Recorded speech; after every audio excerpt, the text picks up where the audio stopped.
What is up, everyone? Another day, another launch where the MSRP cards are either nowhere to be found or very tiny few to be found. We're going to be getting into that, talking about both the launch of the RTX 5070 and Radeon 9070 and 9070 XT. We will also be talking about an article that is from last week, but I think still merits some discussion today.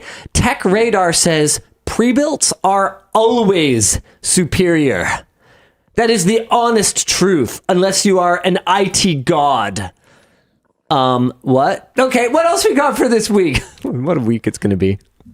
For the 7 people that care, Mozilla rewrites Firefox's terms of use after user backlash, and they're bringing back Digg, which, I mean, that might be good. I'm digging it. Get it? Maybe? Yeah.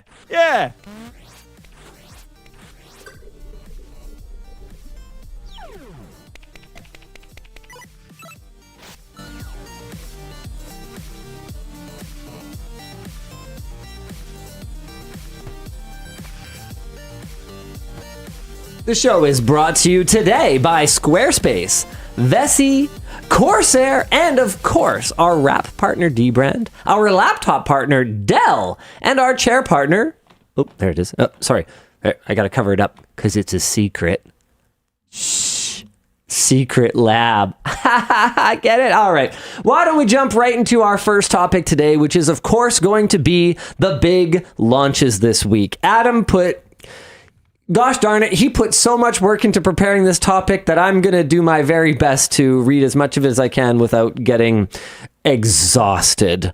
NVIDIA and AMD have launched their 70 class cards, and boy, were they doozies. Here's a rundown from worst to less worst. The NVIDIA RTX 5070. Turns out, no, it does not in fact have 4090 performance. Dude. What? Dude, you were there with me when I filmed that little clip where I did the little quip to Austin, right? Or had you joined us yet?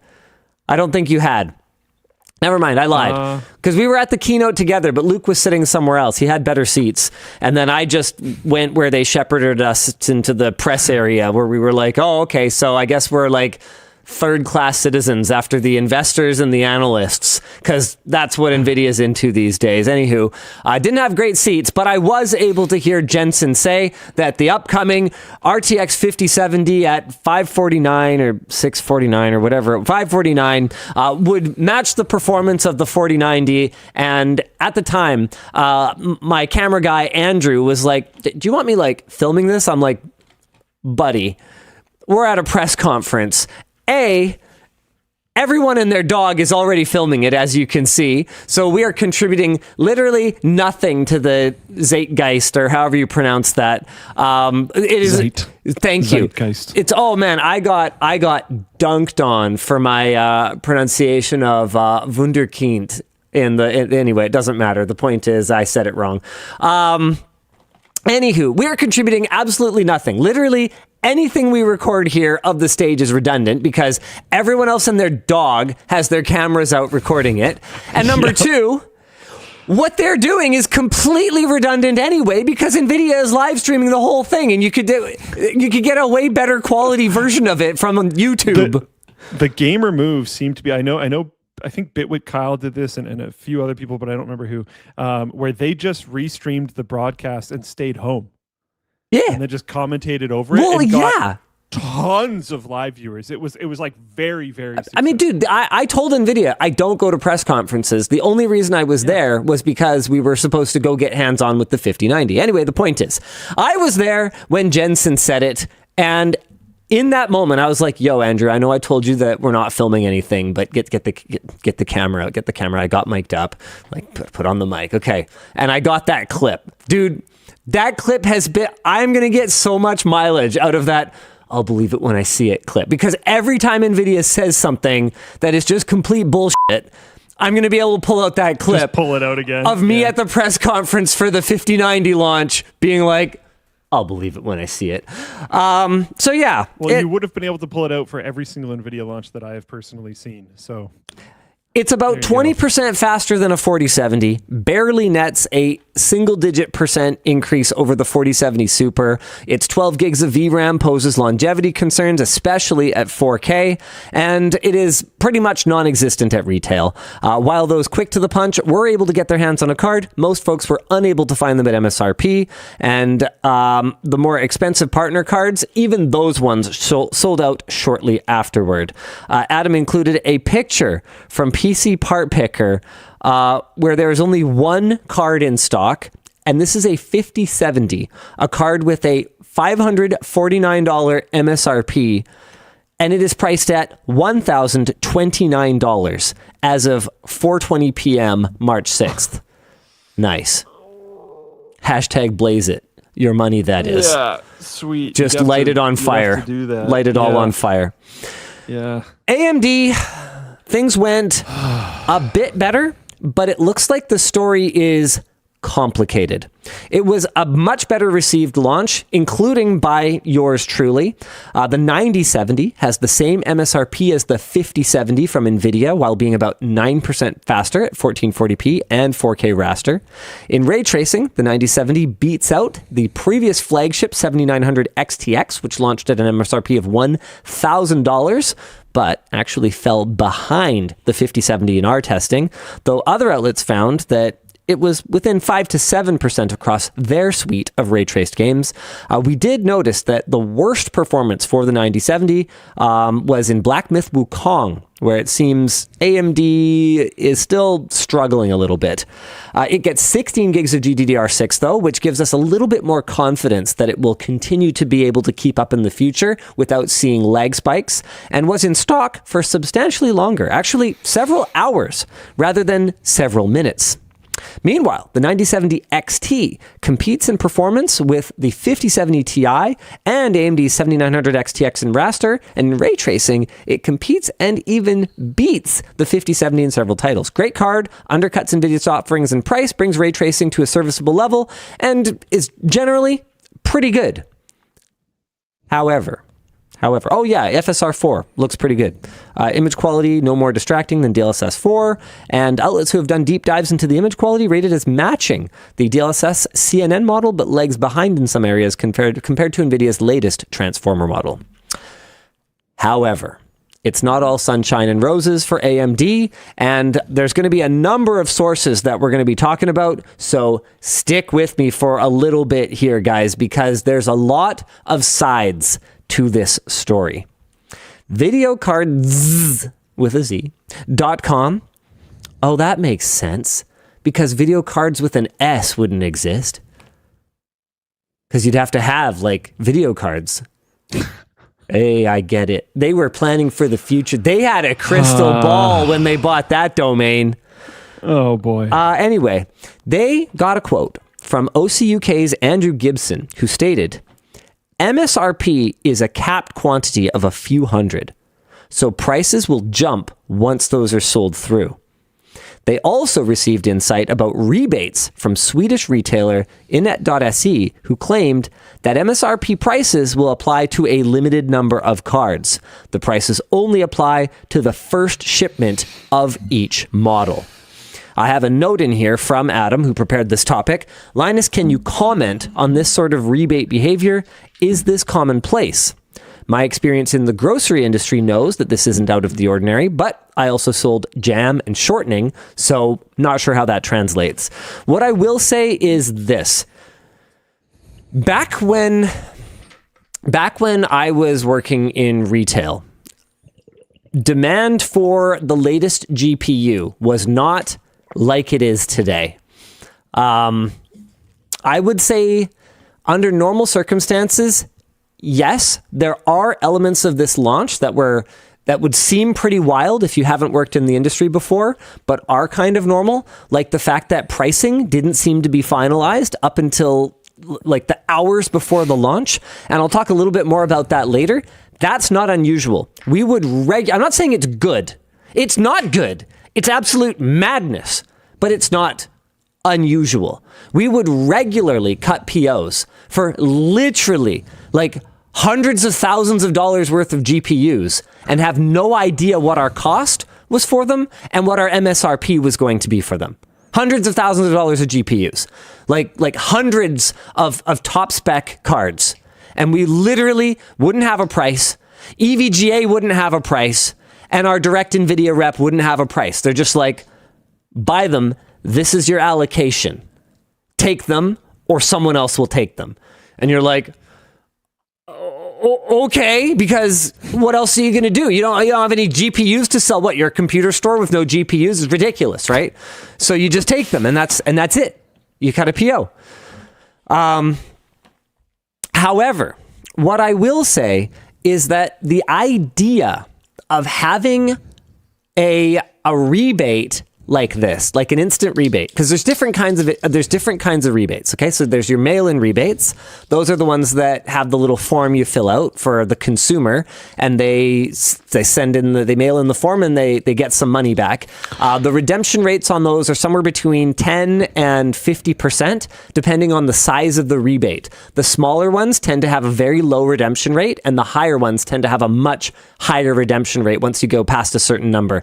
Don't quote me on those exact numbers. It's been a minute and consumer behavior might have changed a little bit, but the point is just that there's a wide range of redemption, and the people who do redeem it are essentially being subsidized by the people who don't redeem it. That's the way the math works on mail-in rebate. So there's your mail-in rebate, okay? Then there is your kind of point of sale rebate, POS rebate, and that's going to take place at the point of sale. And those are kind of like a commission or a spiff for a salesperson, but it goes at the retailer level. So you're expected to kind of use it for a short-term promotion.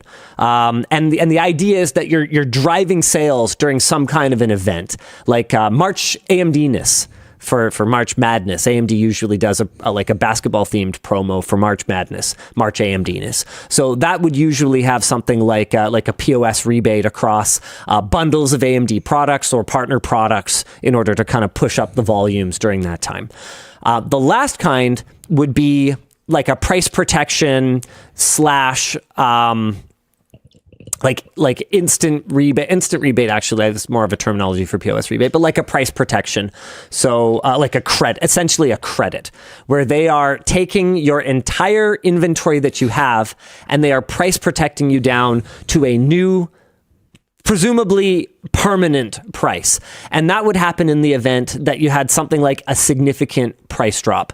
So I would say the only example of that I remember seeing was when NVIDIA launched the GTX 480. Or 480 GTX, excuse me. I've got my prefixes and suffixes moved around because NVIDIA moved them around.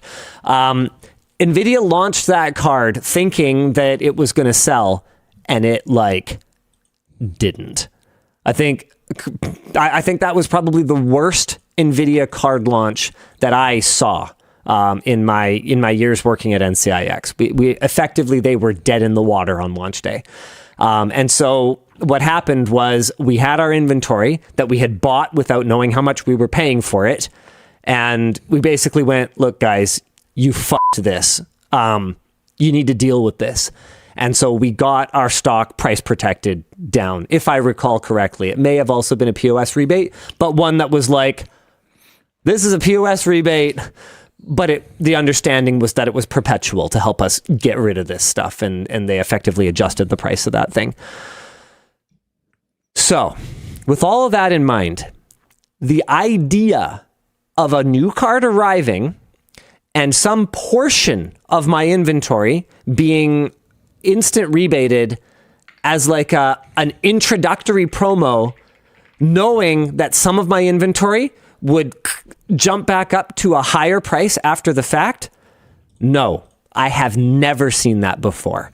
And I consider that to be, if that is indeed what is happening, there is more to the story, which we'll get to, but if that is indeed what is happening, I consider that to be extremely disingenuous, because that is not reflective of what the long-term situation is going to be. That's an introductory promo. That is not an MSRP. And if you're not enabling, and I can tell you, again, from working in retail and knowing that this hasn't changed, I can tell you that the margins are not there to support selling this thing at $599. So I'll use the XT as my example. The margins are not there to support selling this at $599 if you need an instant rebate to get there. You make like 6 points on a GPU. Like, get real as a retailer.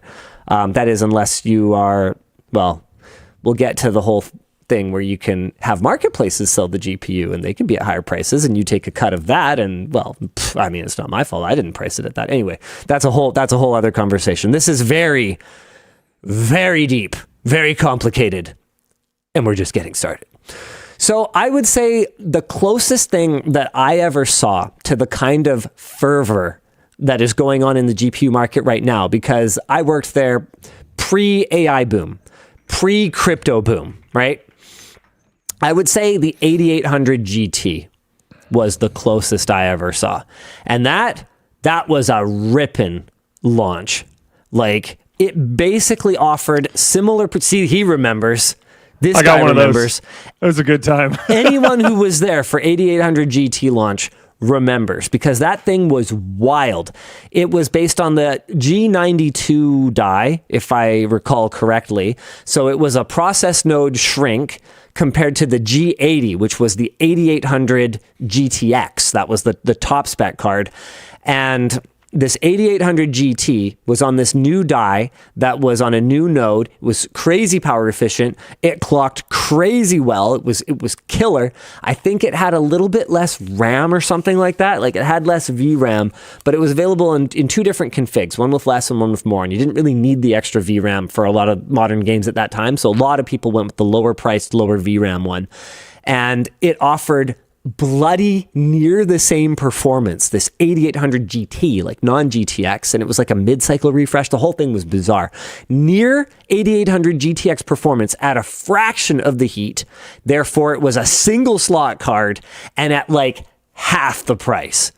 Like, it was wild. And if you compared it to the 8800 Ultra, which was barely better than a GTX, but cost way more, the value proposition was like unheard of. Like, people, and remember, SLI was a thing back then and scaled pretty okay across a lot of games that people actually played. So people were buying two of these for like the price of a single 8800 GTX and absolutely curb stomping the GTX in terms of performance. Nobody could keep these things in stock. It was a feeding frenzy. And what happened was, over time, the 8800 GT did go up in price. But it didn't happen like this. It didn't happen that your initial inventory would come in and they would basically have you pay a higher price and then instant rebate you down so you could sell a limited amount of them at that lower price. No, you paid the lower price. And the way that pricing went up was that your next shipment would be at a higher price. So it was up to the retailer to determine, how much they were going to mark it up or whatever.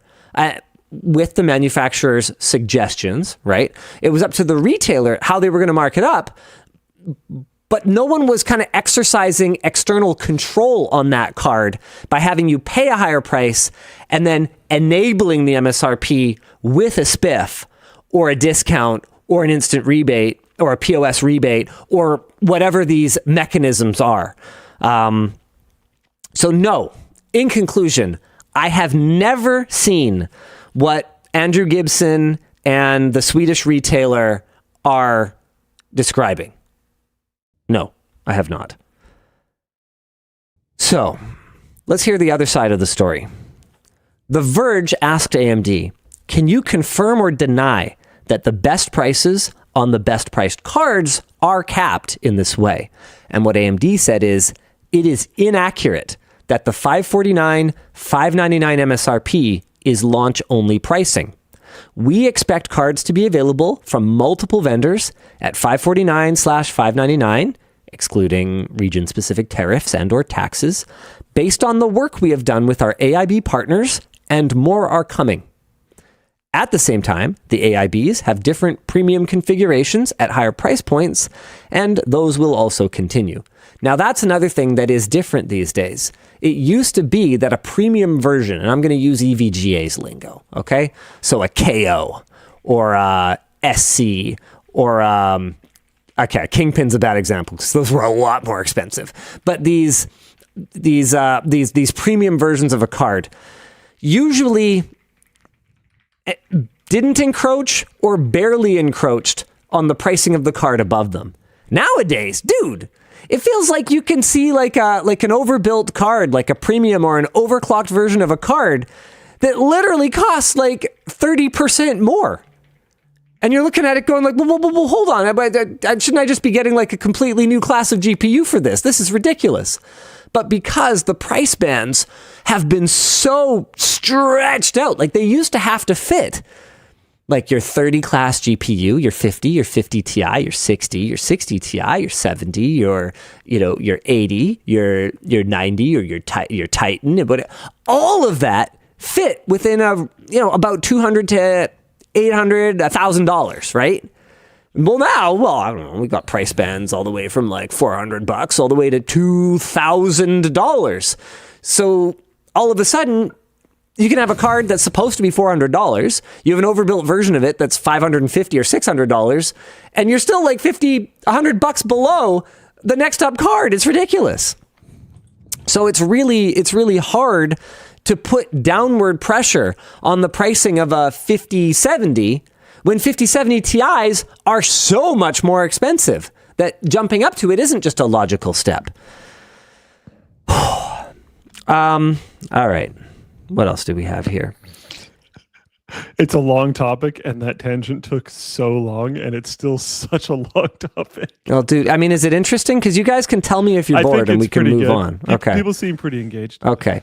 Many folks have cried foul on AMD, claiming they are doing evil deeds. Adam's guess is that it's mostly incompetence. I mean, of course, companies are trying to maximize profits. That's what they exist to do. But AMD doesn't sell GPUs out of the goodness of their hearts. But there does seem to be some incompetence, but also maybe some strategic incompetence, because I had another email hit my inbox that Adam didn't have access to that will add a little bit more context to what I'm about to say. So strap in. The pricing was last minute. Hardware Unboxed noted in their 9000 series announcement video that they had prepared multiple conclusions to the announcement because AMD hadn't determined pricing yet. And we did the same thing. We prepared 3 different conclusions for our video, depending on the announced pricing from AMD. That means that this information was likely provided last minute to retailers and even board partners who would have needed to prepare promotional materials, social media posts, signage, advertising, database entries, and more in an extremely short period of time. AMD would have had to communicate to all of their retail and manufacturing partners, provide compensation if prices were being adjusted in the form of rebates or payments. Board partners would have had to reprice all their products, communicate to retailers and SIs and the like. And this scramble leaves a lot of room for errors, like Best Buy listing the MSRP cards as on sale at launch time. AMD has since confirmed this was an error on Best Buy's part because the availability date was supposed to be a day after. Whoopsie doodles. Board partners also deal with razor-thin margins and have a big interest in making as much money as possible from pent-up demand. So the question is, what can AMD do about this? And Adam's conclusion is, not much. Frank Azor from AMD says they will be encouraging AIBs to keep cards at MSRP. And we spoke, and I think that's a little bit disingenuous, personally, because I do believe that AMD can do more than just suggest things. Here's an example of something that AMD could do is if board partners are not allocating enough of their cards to MSRP versions, they could not allocate them GPUs. That is literally the lever. That is the way that GPU makers, and this drives me crazy because I can be kind of pedantic sometimes, and this is a distinction that actually does matter, in my opinion. GPU makers are named Intel, AMD, and NVIDIA. Graphics board, or video card, or graphics card, or add-in board partners, those are the Sapphires, Asuses, MSIs, Power Colors of the world, okay? So that's not a GPU, that's a graphics card. A GPU is the actual silicon die. So that's the leverage that GPU makers traditionally have over their board partners, over the graphics card makers, is that they can basically say, look, play by our rules, or you will either sell at the price that we dictate, or you will sell nothing. Now, there's a problem with that. The problem with that is that then they are exerting a kind of ridiculous level of control over their, partners, and really not treating them very well, especially if they don't give them enough margin to survive. See Exhibit A, EVGA, who didn't survive in the graphics card market because they simply, and this is a little bit of conjecture on my part, but simply got squeezed out. There was just not enough margin for them to continue to make it. Now, here's where the story gets where we get a little bit more color commentary on the story. We spoke with a system integrator who had a bit of a different, and I wouldn't say different take, but a more expanded upon take. Their take was basically that all AMD really cares about to call this launch a success is to see big lineups at Micro Center. And we did see some evidence that Micro Center got a huge allocation compared to what was available online. I don't know this for sure, but it does seem like retail. I feel like we've gone back 2 decades. It does seem like retail got the priority for the launch compared to e-tail, compared to online, which, again, you want to talk about things that I don't remember seeing in my entire career. Well, that's one of them. That's wild, dude. That the way to get these products on launch day is that you go line up and buy something in person.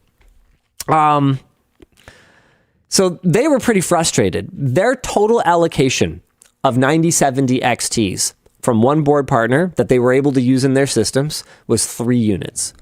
Those units, their cost was over MSRP. So what that tells me is that we are not getting the whole story from AMD, because it's very clear from those retailers telling us, hey, we only have pricing support on a limited number of these cards. And AMD never actually said that the everyday MSRP will be, or the everyday price on these cards will be $549, $599. All they said is that they'll continue to be available. They didn't say in what kinds of quantities, right? So what that tells us is that it takes some kind of spiff or POS rebate or something in order to hit these prices. These are not everyday prices, because if they were, then an SI would be able to buy a card at $570 and make a few points of margin selling it at $599. That would be possible. But what tends to happen when your pricing is controlled via spiff or via instant rebate is that only the large players will have access to that. And so when you go buy something at a mom and pop shop or from a small system integrator, it'll be at a much higher price because they don't have access to any of that. They just buy from a distributor, and the price is whatever the channel price is, whatever the market will bear. Another element that they brought up with us is that, curiously, One sec. Hovership said his 9070 XT from Micro Center was $1,100. Yeah, that doesn't surprise you. Okay, how do I say this in a nice way? Wait, he said $789. What? Oh, okay. He said 1,100 and then he said 789. I'm a little confused. Anyway. Okay, 789. Okay, that actually ties really well into the next point. This SI contact, who we're not going to name just because we don't want them to get in trouble for giving us this inside baseball. This SI contact pointed out that it's curious that a lot of the cards have ended up kind of for the 9070 XT have ended up in the kind of $720 range, kind of plus, depending on how overbuilt they are. Well, here's something to consider. $599 plus a 20% tariff equals what? $720. And gotcha. And here's the thing. When NVIDIA launched their newest generation cards, they didn't know what the tariffs would be. There is at least an argument to be made that NVIDIA did not know that there would be tariffs on their cards impacting the pricing. And don't kid yourself. There are tariffs, and they are impacting the pricing.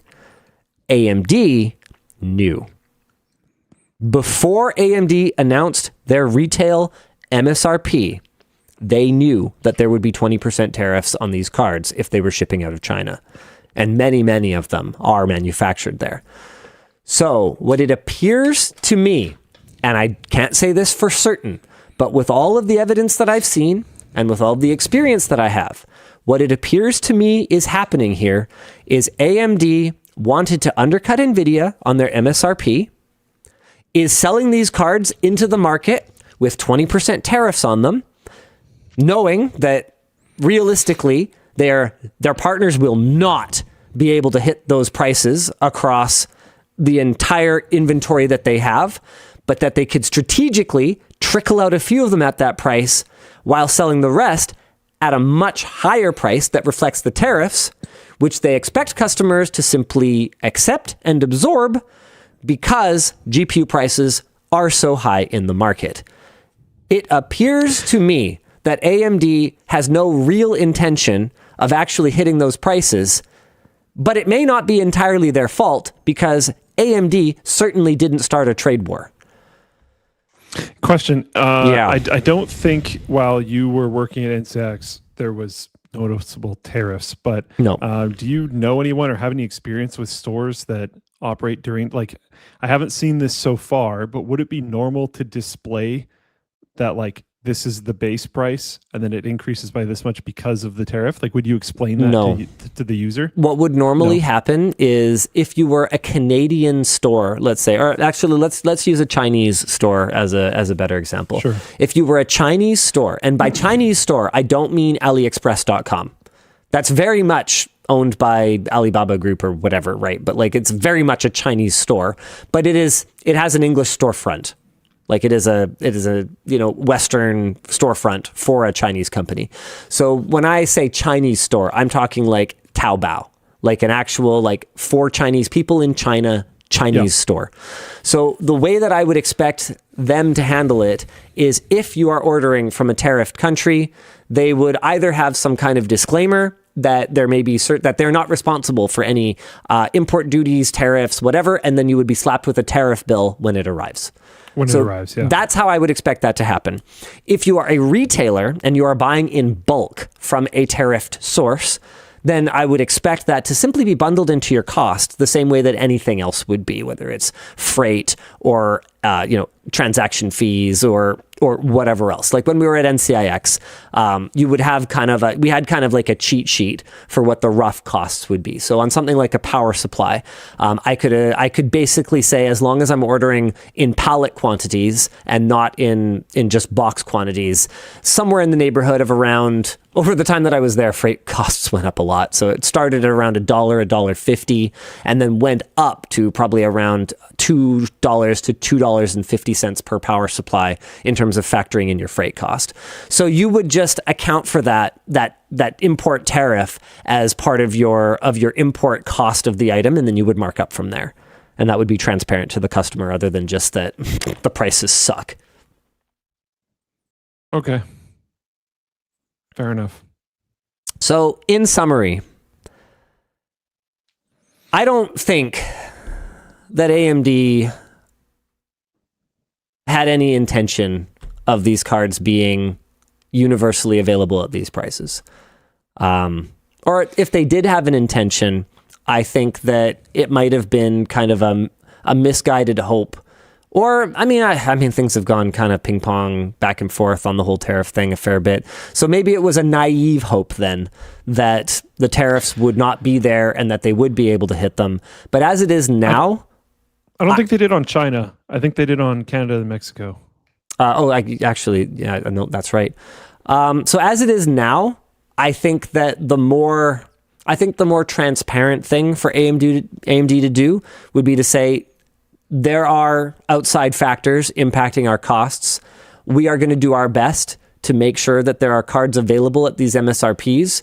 However, it is very clear from these external factors that are impacting our costs to import these cards that not every card will be available at these prices. And we are effectively going to be shifting margin from the buckets on the cards where we're making money down to these deeply discounted ones at MSRP. MSRP is a discounted price. It's a promotional price, as far as I can tell. And I'm deeply disappointed. I was about to say I'm deeply discounted.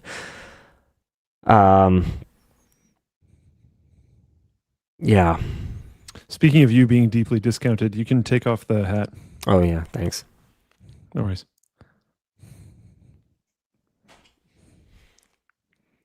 There we go. That is much more comfortable. Headphones over top of a toque is not my vibe. Yeah. Is there anything else? Questions or next topic? People bored of this conversation? I can't tell if they were into it or not because I don't have all my chats open. Yeah, it seems like people are all right with it. So yeah, good luck everybody. The discussion questions are pretty good. What is the source of the supply shortage? How are board partners feeling?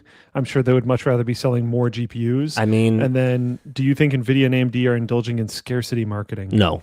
Well, I don't think so. No, I don't think marketing is the primary driver. I think with AMD, I mean, their GPU launches have been low volume, and then their post-launch sales have been even lower volume for years and years and years at this point. Like, I remember having like a really silly conversation with a viewer at one point where they were like, why don't you ever acknowledge Vega 56? And I'm like, what are you even talking about? I literally like 7 of them. I pulled up Newegg and I was like, there's one card and it's like an open box card. Like this GPU effectively doesn't exist. What are you even talking about?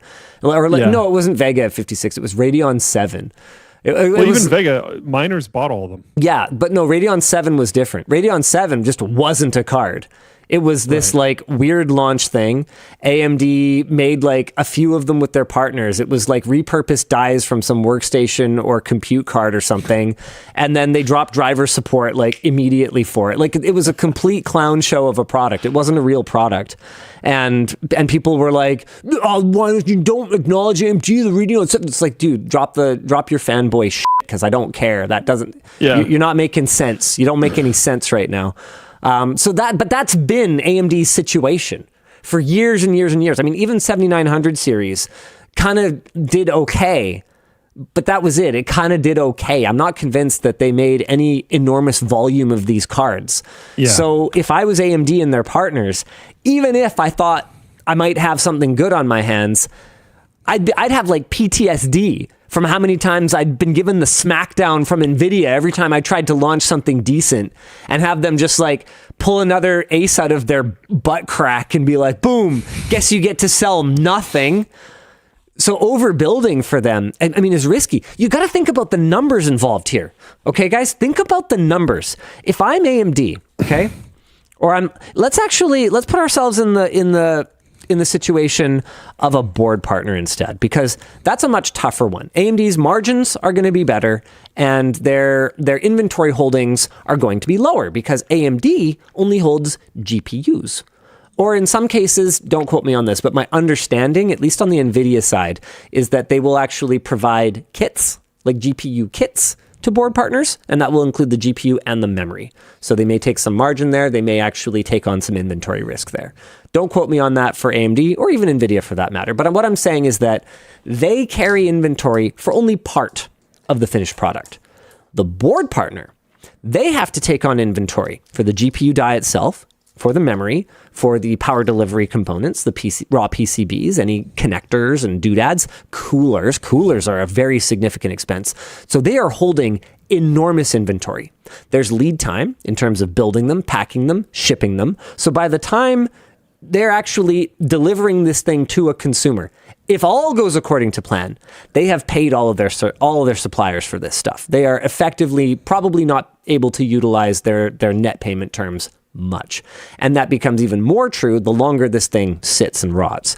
So if I'm a board partner and we're talking about a $599 product, I can assume that my bill of materials is probably somewhere in the neighborhood of $400 to $450 at least. So let's use $450. If I overbook, right? Like if I overestimate, and I'm a global company, right? So for I'm Sapphire, right? I got to supply, if I supply even one single GPU to every computer shop around the world, how many am I making, right?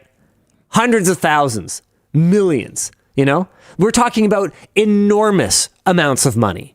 So if I get it wrong by even 5,000 units, right? That's $2.25 million. I can't get it wrong.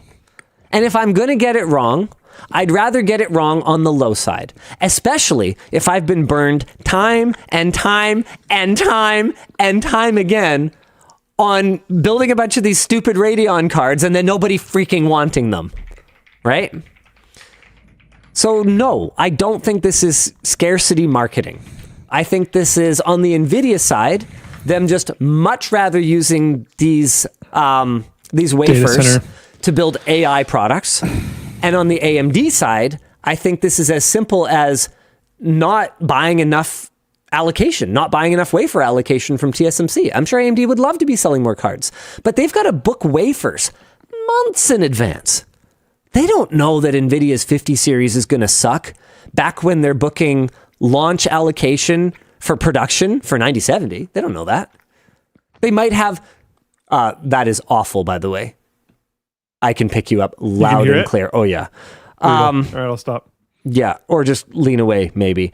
Anyway, the point is that I don't know. I don't know that NVIDIA is going to lay a huge egg on their 50 series launch. I might have some sort of whispers and scuttlebutt, but I'm not going to know that their pricing is going to suck because NVIDIA probably hasn't even determined their pricing yet. And they certainly haven't leaked it to anybody.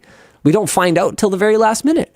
So if I'm AMD, I'm going like, oh my God, I don't know how many wafers because 5080 might be, they might pull a 30 series and just like, boom, try to go after the console market. You guys remember that, right? That's how aggressive NVIDIA can be when they want to be. Because they were like, basically, fuck the PlayStation with this Radeon crap graphics hardware in it, fuck the Xbox. 3080 is, I forget what the 3080 MSRP was, but I think it was like $600 or something like that. Like, it was aggressive. And the 70 was so powerful. It was such good pricing, right? NVIDIA can be aggressive. So I don't want to overplay my pathetic, 9070 hand if I think I might be up against NVIDIA's top tier GPU at that price. I have no idea. But then as it turned out, AMD was going to be up against their like fourth tier down, and they were super competitive. So yeah, they might ramp things up, but it's going to take time. What else did we have for discussion here? I think that's it for the GPUs. All right, good chat. Fascinate. What do you want to talk about today? Oh my God, are we supposed to do merch messages already, Dan? Did I just take way too long to go through that? Yeah, you spoke for about 45 minutes. Oh. So that was very long. We better rush through the rest of this. Okay. Was it boring? Sorry, I'm feeling insecure. I think it was pretty good. I would have cut you off, but yeah, it was, I think it was good. It was just really long. Cool.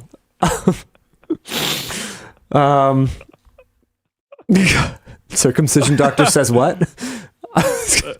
It's probably up there for one of the longest topics we've ever done. Okay, cool. Yeah. Dead Antisocial and Float Plane Chat says, you talk too much on your show. All right, merch messages. The way to interact with the show is to send a merch message. We don't do Twitch bits. We don't do whatever the other thing is, super chats. We do merch messages because the way we see it, if you're going to throw money at your screen, you should get some fine LTTStore.com merchandise in return. And we've got a great little launch for you guys this week. Introducing the terminally online, pun very much intended. Thank you. There we go. Hoodie and t-shirt. It is a brand new design that is an homage to 90s hardware and to your lifelong commitment to being online. It's available as both a hoodie and a t-shirt. And I gotta say, man, I saw the hoodie on set the other day and I was like, yo, is that ours? Because I had forgotten that I greenlit this design. The hoodie looks flipping sick. It does. These are printed to order here in Canada for a long-lasting, vibrant print that was very well reviewed by Project Farm on our classic cozy terry cotton hoodie blanks or our legendary t-shirt blanks. And like most of our sweatshirts, the hoodie also features a secure pocket for your phone, wallet, keys, or earbuds. Get it now at lmg.gg/terminally online. And I would say our t-shirts are pretty well priced, even with tariffs. Let's go. Yeah, they're putting a lot of pressure on me to increase our t-shirt pricing, by the way. So I'm not surprised. I've wanted to treat the t-shirts like the Costco hot dog. I even told someone in a meeting, I'll kill you if you increase the price of the t-shirt. It's a reference. It's a reference. It's a reference. Did Ariana know that before now? Yeah, it was Nick, so it doesn't matter. I can threaten to kill Nick. It's fine. The point is that it's a reference. It's a reference. He knows the reference. He'll kill him in Minecraft. Yeah, exactly. In Minecraft. Yeah. However, that team has goals in terms of maintaining profitability under CEO Taryn Tong, and they are telling me that our t-shirt pricing is becoming untenable. We have never adjusted it. It's funny, we take so much flack for our supposedly expensive products. And yeah, here it is. This is an extremely expensive hoodie. I get it. It is embroidered. This is not printed. Go find me an all over embroidered garment that is less than $150. Go find it. It should probably be at least a sweater because someone's going to find sure. Find me pants or a hoodie. Or something. Find me pants or a hoodie. Something big. It costs a fortune. What do you want from me? Not every product is for everybody. It has to be all over embroidered, not just a little logo. Not every product is for every person. I know it's expensive, but what it isn't is overpriced. It's priced for what it is. Anyway, the point is, our t-shirts, they're like $20. I can't think of a single other creator merch that is $20 for a t-shirt, for a printed tee, quality printed tee. So I don't even want to hear it.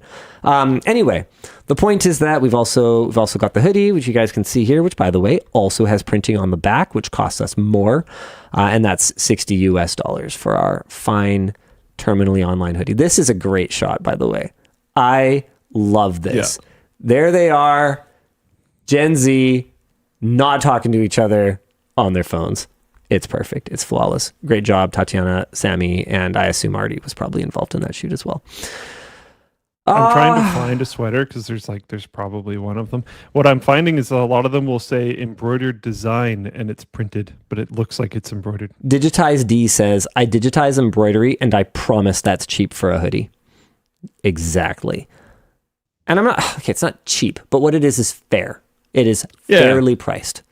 We have a cost markup model for our stuff. We're not demanding some ridiculous margin. And if you think we are, hey, you don't have to buy anything. That's totally okay. Hey, any news on the? I left it alone for a while. I did. I was a good boy for a little bit. So I'm gonna get one in there. What's coming? Any news on the talls?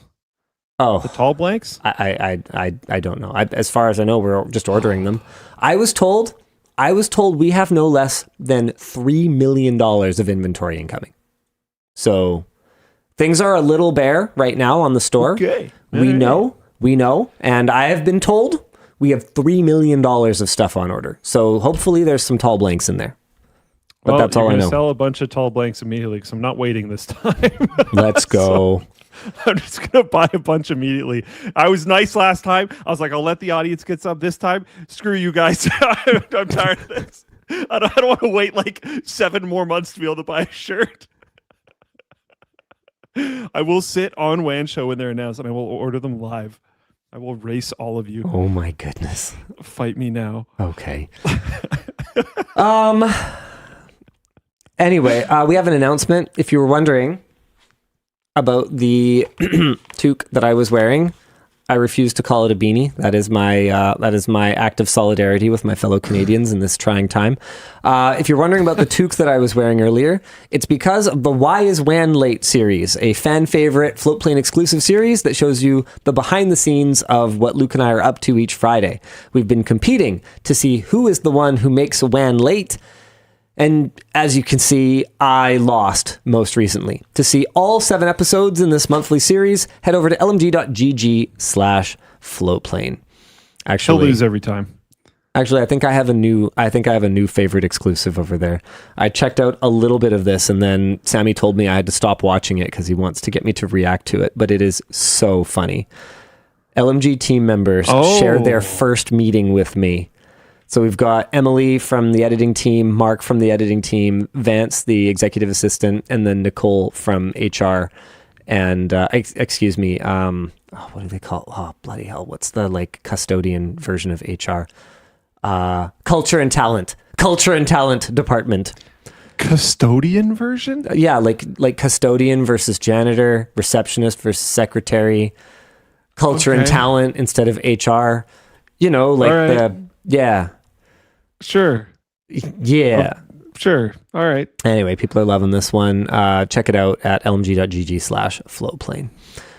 Oh, we haven't even done a merch message yet. Right. How do you send a merch message? You go on the store, pick up something nice, and in the cart, you will see a little box to send a merch message to producer Dan, who has been waiting staged for this terminally online moment for Lord only knows how long. And... and will give us who will either reply to your message, pop it up down there, or curate it for me and Luke to talk about. Hit me, Dan. I get one occasionally. Why do you guys completely remove products from the website, i.e. the Tech Bro or the Workshop Jacket? It means there's no info and tech specs to reference for reselling or just product comparing in general. Because it was confusing and made the site really cluttered for people who were shopping for stuff that we do have for sale. However, I think there's a redesign coming up that will include an old product archive, and we are going to do that. It's taking longer than I would like, but I don't know what to say other than things take time sometimes, and I'm really sorry for that. Hey DLL, on launch day I tried to buy a 9070 XT. While watching stock vanish, I accidentally bought a 9070 for $650 on Newegg. Should I just cut my losses and return it, or is this an okay price? What was it, $650? $650.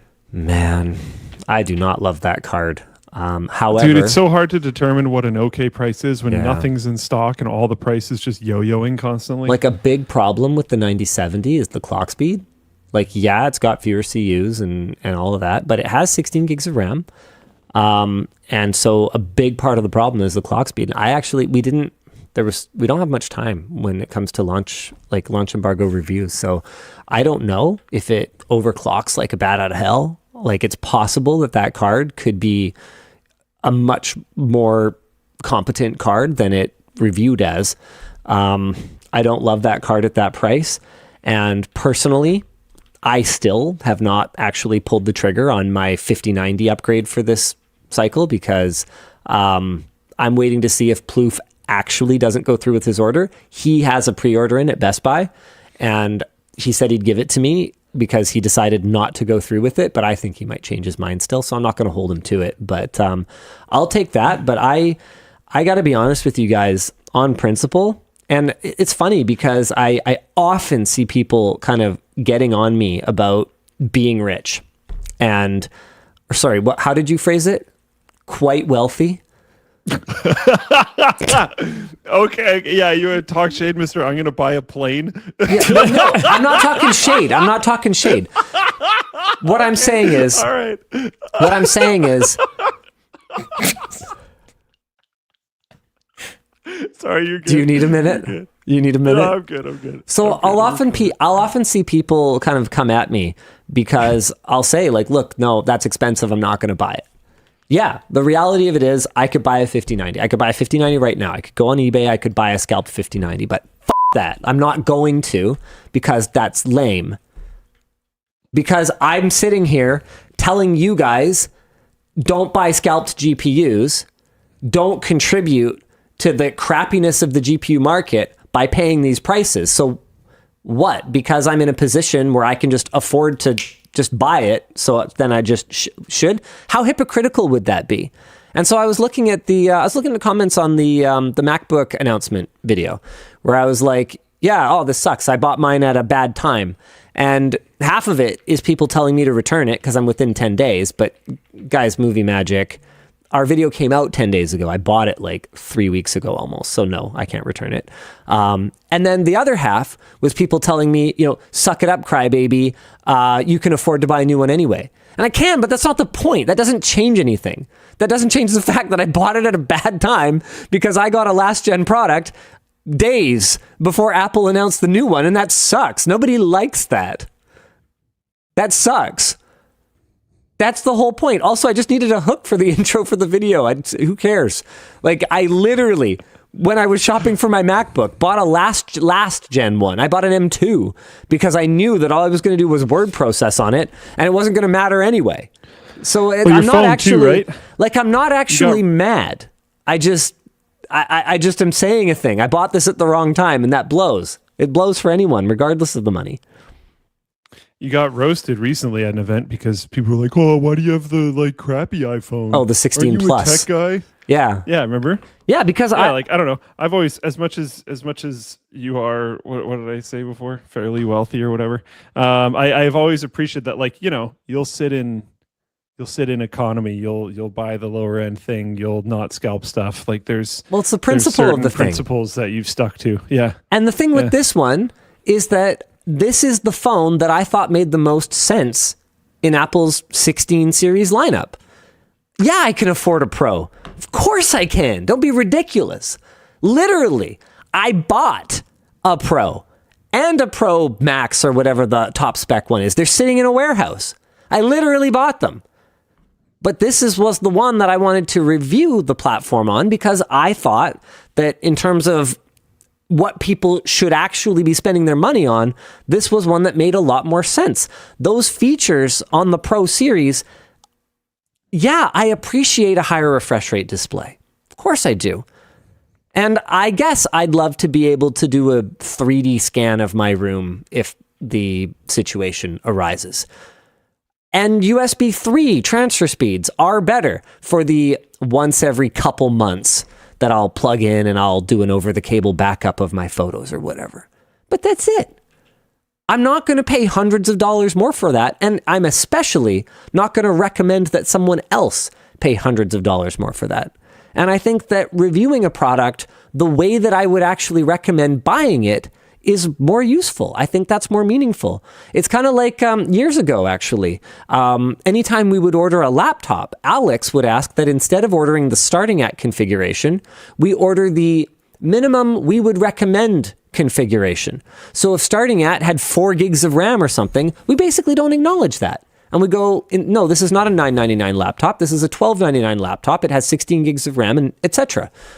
I think philosophically that's something that I can get behind, and it's something that I'm trying to continue to be behind. Yeah, not pretending I can't afford it. I mean, you guys are going to see some stuff over the next month or so of just stuff that we could do for the memes. You're going to see some stuff. Oof. Anyway. The point is, we have our challenges, but we're still doing okay. No, it is not going to be a tech yacht. I promise it will not be a tech yacht. Tech blimp. Tech blimp. Yeah, sure. Let me get right on that. Put one person and a laptop on it. Aw, thanks, Dan. Oh, right. Did we ever do a second merch message? Yes. Oh, wonderful. What am I supposed to do? Let's go straight into sponsors. Oh, the show is brought to you by Squarespace. You might not like my fashion sense, but you gotta admit, our website, built with our sponsor Squarespace, actually pretty tasteful. They make building a website ridiculously easy. So easy that our HR team, that is talent and culture team, can quickly post job listings without bugging the IT department. Applicants can fill out their info and upload resumes and cover letters directly on the site, and Squarespace has tons of stunning layouts and styling options that look amazing on any device. Not much of a writer? Well, Squarespace also offers AI tools to help you craft product descriptions with just a simple prompt. They also support all major credit cards and other popular payment methods, making it effortless to set up your online store. Need help? You can message them through live chat, browse their video guides, or even hire a Squarespace expert. So start building your website today and get 10% off your first purchase by visiting squarespace.com/WAN. The show is also brought to you by Vessi. If you're running out to grab a new graphics card this week, okay, I get where you're going with this, Dennis, but why am I holding a GPU already as I run to get a graphics card? Fail. Absolute fail. You might as well run in a pair of Vessis from our sponsor. Vessi keeps your socks dry while staying breathable, lightweight, and stretchy. And thanks to their versatility, I even wore them to Disneyland last week. Of course, Dennis would get me in the Vessis. They're comfortable and fantastic for long walks. It's the lightweightness that makes the biggest difference for me, honestly. I'm going off script here. Check out their storm bursts. They combine sneaker-like comfort with boot-level protection. Great for spontaneous weekend adventures, especially hiking. I mean, you'd hate to get your socks muddy, or worse, slip on the trail. The Storm Bursts feature a rugged outsole designed for superior traction on wet, slippery, or uneven surfaces, and Storm Burst offers both high top and low top options. They have tons of positive reviews, and many of our team members wear Vessis every day. So step boldly into any weather with Vessi's Storm Burst. You can get your pair now at vessi.com/WAN Show to make every step an adventure and get an instant 15% off your first purchase at checkout.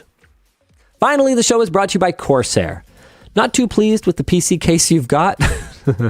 Our sponsor, Corsair's Frame 4000D, might be the case that'll make you happy. Its modular design and InfiniRail fan mounting system make building or upgrading your PC easier than ever, offering you the flexibility to support up to 12 120mm fans and even dual 360mm radiators. Got one of them uber chunky GPUs? Well, first of all, lucky you. And second of all, the Frame 4000D is larger than its predecessor, with plenty of room to fit your graphics card. Plus, it features reverse connection motherboard support and removable internal panels to keep everything looking clean.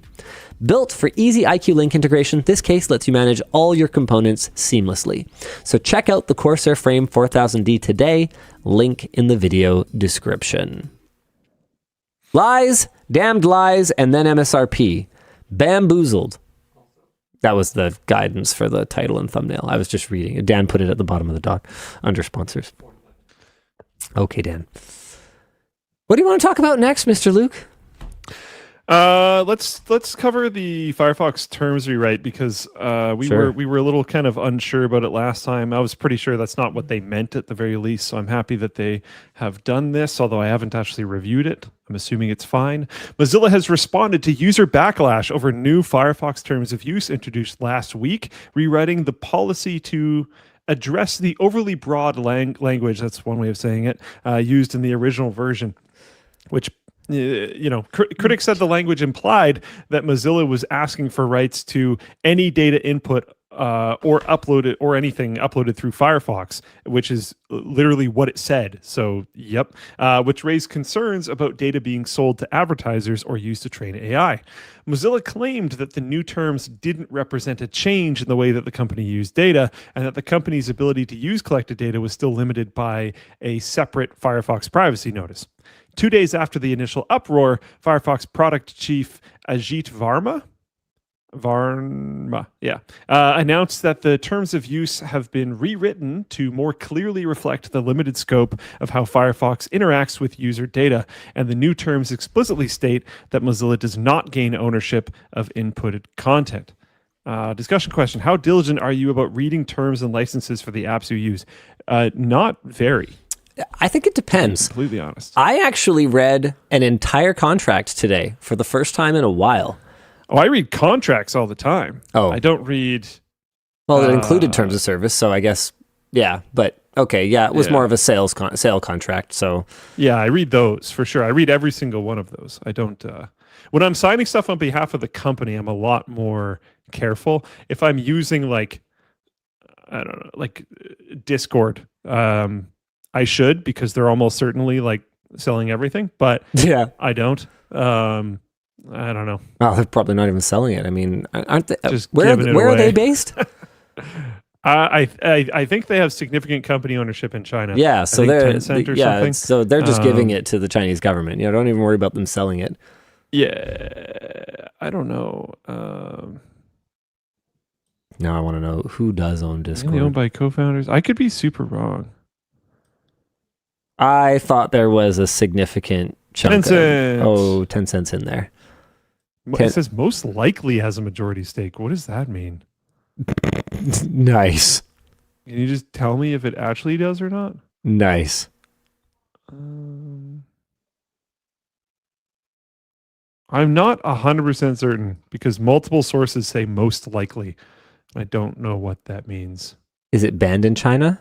Oh, it's blocked in China. So That doesn't mean it's not funneling information. that also doesn't mean that it's not owned by a Chinese company. It looks like there hasn't been a lot of conversation about this recently. So you know what? I'm just gonna allegedly. There, I said allegedly. Yeah, I don't know. Well, they have some amount of stake. Tencent seems to have some amount of stake in the company, but it's not very clear how much. I don't know.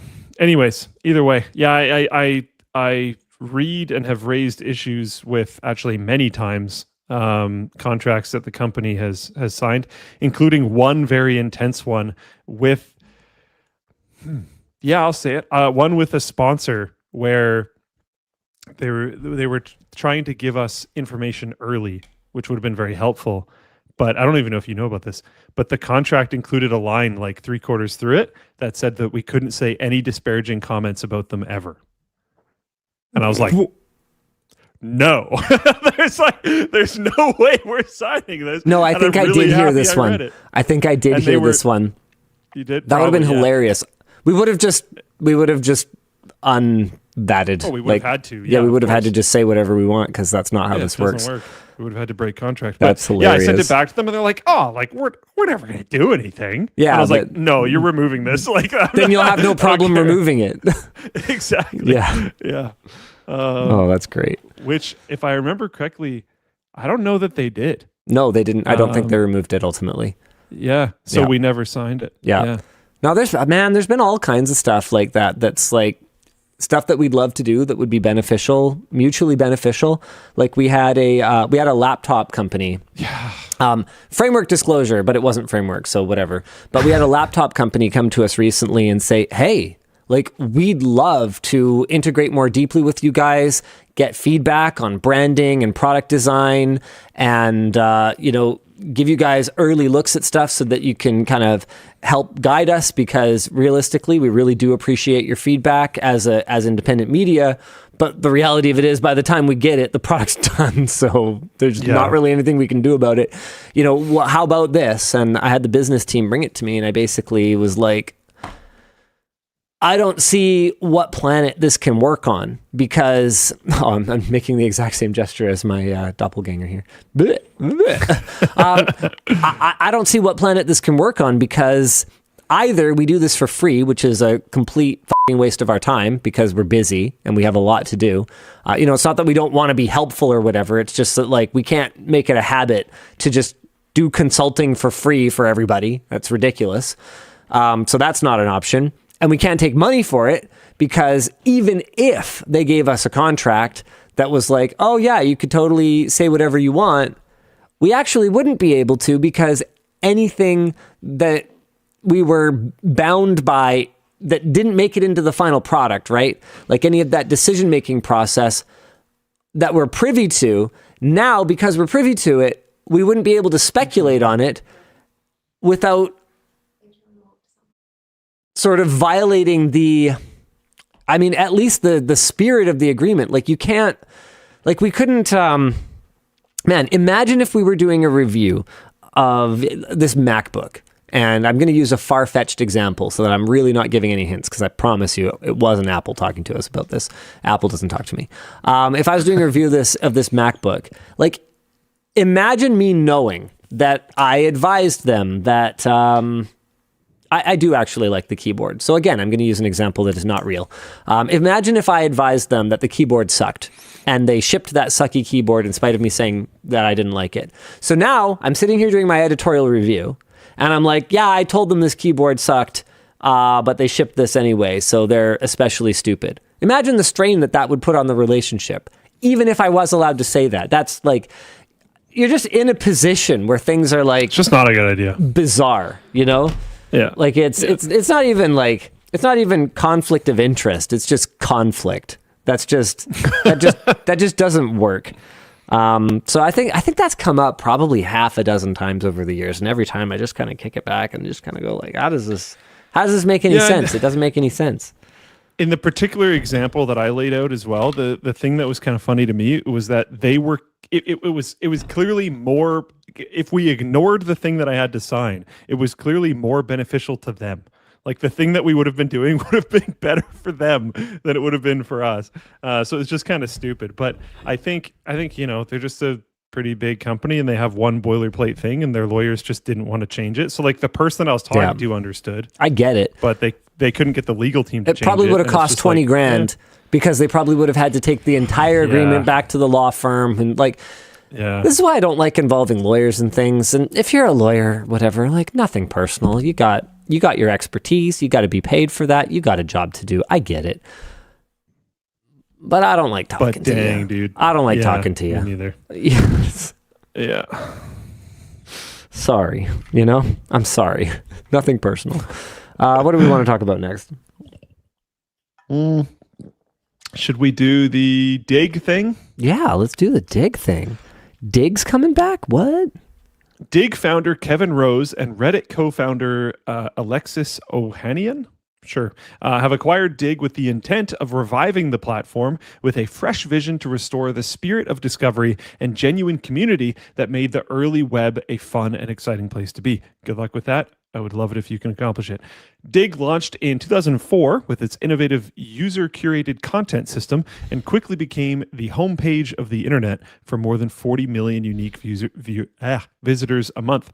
After a very poorly received redesign in 2010, users abandoned the site in favor of Reddit. And by 2012, Digg's unique visitor count was down 90% from its peak, and the site and assets were sold off for less than $16 million. Isn't that crazy to think? Like, absolutely crazy, Reddit considering the heights that it was at. Nothing, and Digg was everything, and practically overnight, that was it. That's how fast platforms used to come and go, and now, I mean, you've talked about this extensively. We don't have to reopen this can of worms, but it feels like things are so permanent.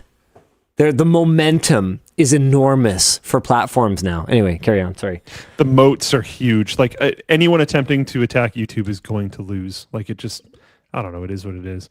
Even TikTok, like they're winning in a space, but they didn't win like YouTube style VODs. No, and shorts. And even then, YouTube Shorts are taking off. More importantly, they didn't win the profitability of traditional VOD. Yep. Like I'm sure TikTok makes money, but the creators sure as heck don't. Yeah. In a press release, Ohanian summed up the plans for the new site, stating, "Kevin and I are here to build something better than what social platforms are offering today. AI should handle the grunt work in the background while humans focus on what they do best, building real connections. No one dreams of spending their day hunting down spam or playing content police. They want to create, connect, and build thriving communities. And I'm all in on this chapter." Interesting. So like AI content curation with humans just commenting on it, maybe? I don't know. It sounds like from that description that humans aren't even posting the links. I should handle the grunt work in the background while humans. I don't know what that means. Building real connections. No one dreams of spending their day hunting down spam or playing content police. So no active moderation. Maybe? Yeah, I don't know what that means. I don't know what that means either. And because I didn't know what that meant, I went to their website and I learned nothing at all. It is completely useless. I mean, that makes sense because it's not like they've had time to work on anything yet. It's just an announcement of an intent to work on something. No explainer of what it is. I don't know. They have a little button that every time you click it, it iterates by 1. I mean, I'd be down to give it a shot, but I just and it's at a lot. there's so much of why I use Reddit is because of what's already there, not because of what I want to be there in the future. Mm-hmm. And that's true of YouTube as well, which was another great example you gave of just like a platform with enormous inertia. Yeah. Conceptually, what is the difference between places. inertia and momentum? I guess momentum has to actually have, momentum, but inertia is always an innate quantity. Anyway, doesn't matter. Different side, same coin. Momentum is defined as a tendency of a body to remain in motion. Inertia is defined as a tendency for a body to oppose the change in its position. So they're the same thing. No.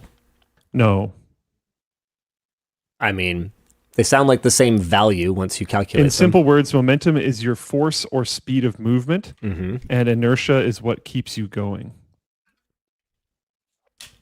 Mm-hmm. What wouldn't your speed of movement and your mass be what keeps you going?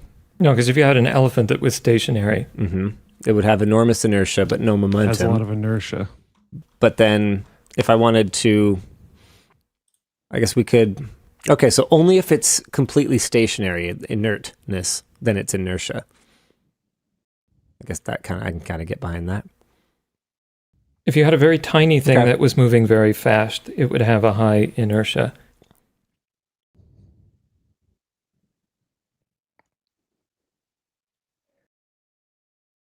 I don't think that's right. I'm not going to worry about it. I'm bored. The best subscription ever just got more affordable. YouTube Premium Lite.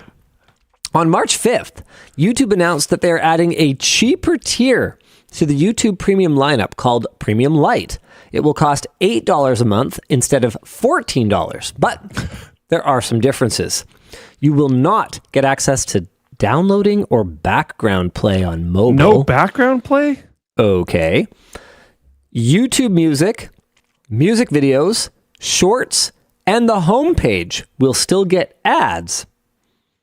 And they also have a footnote saying that most videos are ad-free, such as gaming, fashion, beauty, news, and more.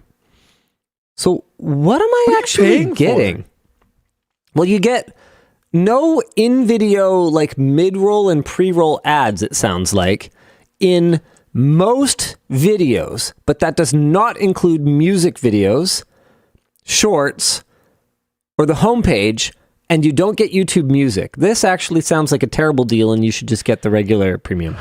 I also hate that it's unclear, so it feels like they can change it on me without even updating the terms. Well, this basically sounds like they just can't afford the music licensing, because that's why you can't have background play. Like, that's why background play costs, because it's instead of Spotify, right? You can just have YouTube music videos playing in the background.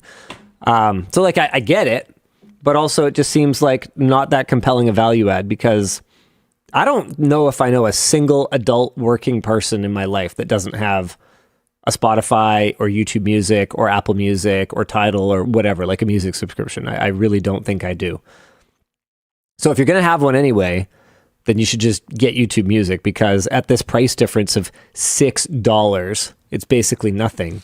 And if you sign up as a family with some family, then honestly, the difference in price is even smaller to just get the full YouTube Premium. Next up, correction for placebos.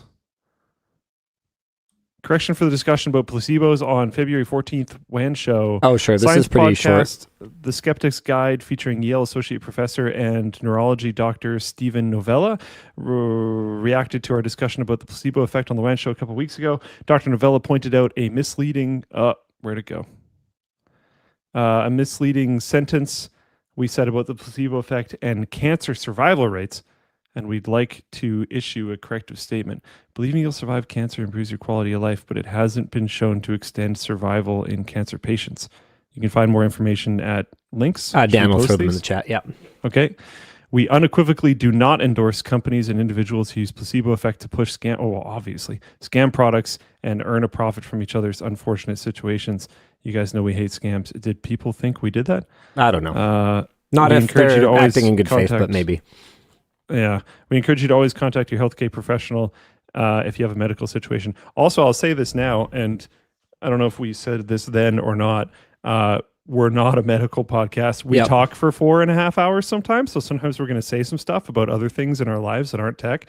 But yeah, maybe go listen to the Yale doctor guy and not so much us. And something that we do know is that having a good outlook can absolutely increase patient compliance, and better patient compliance can absolutely impact outcomes, no matter what the disease is.